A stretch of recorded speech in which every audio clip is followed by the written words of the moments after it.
akong gawain. Ako na, may sunod-sunod na akong gawain. Touching muna ng pusa. Okay lang ako. Hindi problema sa aking gawain. Good morning, guys. Pusa muna. Mga pusa, guys, napakarami. Pusa.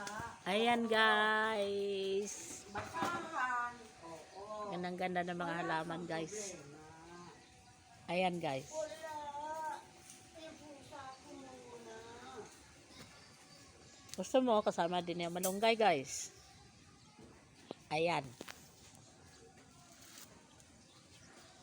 Ay, sumibol ang haring araw.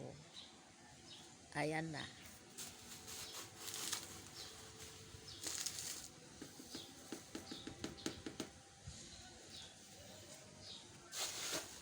Ayan, guys, napakaraming halaman. Ang ganda. Kaso, ang ating mga bulaklak ay ang aga-aga nangalaglag na. Ayan. Ayan, guys. Ang ganda-ganda tignan, guys. Oh. Ayan.